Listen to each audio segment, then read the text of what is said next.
Hello guys, আমি Ahana. Ahana lifestyle চ্যানেলে সবাইকে জানাই ওয়েলকাম। যারা আমার চ্যানেলে নতুন তারা চ্যানেলটাকে সাবস্ক্রাইব করে দিও। ভিডিও ভালো লাগলে লাইক কমেন্ট শেয়ার করতে ভুলো না কিন্তু। আজকে আমার রেসিপি মুরগির লাল ঝোল। তো চলুন দেখে নিই মুরগির লাল ঝোল কতটা সহজ পদ্ধতিতে বানানো যায়। মুরগির লাল ঝোল বানানোর জন্য কড়াইয়ে আমরা প্রথমে দেব সর্ষের তেল। তারপর আমরা এখানে দিচ্ছি চিনি। চিনি ব্যবহার হচ্ছে রঙের জন্য। ফোড়ন হিসাবে দেব তেজপাতা, কাঁচা লঙ্কা। আমি লঙ্কা কম খাই বলে লঙ্কার পরিমাণ কিন্তু এখানে কম রেখেছি। তারপর আমরা দেব পেঁয়াজ কুচি, আর নুনটা এখানে আমরা ব্যবহার করছি পেঁয়াজটাকে নরম করার জন্য। 1 চামচ আদা, 1 চামচ রসুন দিয়ে খুব ভালো করে আমরা কষিয়ে নেব এটাকে, এই যে ঠিক এইরকমভাবে। তারপর দেব ধনে গুঁড়ো, হলুদ গুঁড়ো, কাশ্মীরি লঙ্কার গুঁড়ো, চিকেন কারি মশলা দিয়ে খুব ভালো করে আবার কষিয়ে নেব। এখানে আমি টমেটোটা ব্যবহার করছি, আপনারা চাইলে নাও ব্যবহার করতে পারেন।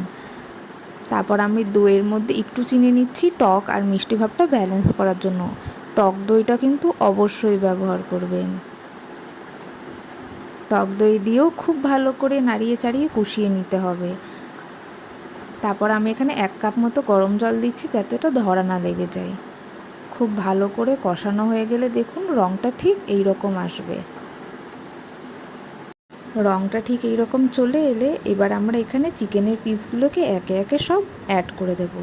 আপনারা কিন্তু এই রান্নাটা করে আমাকে অবশ্যই জানাবেন যে রান্নাটা আপনাদের কেমন লেগেছে।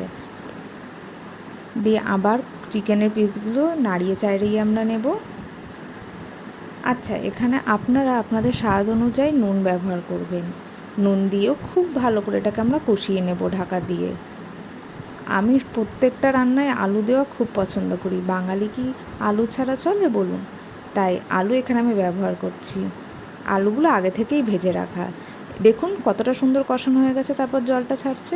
এখানে 2 কাপ আমি গরম জল ব্যবহার করলাম যেহেতু এটা মুরগির লাল ঝোল। তারপর 1 চামচ গরম মশলা, 1 চামচ ঘি দিয়ে ঢাকা দিয়ে গরম গরম পরিবেশন করুন রবিবারে মুরগির লাল ঝোল। Thank you for watching.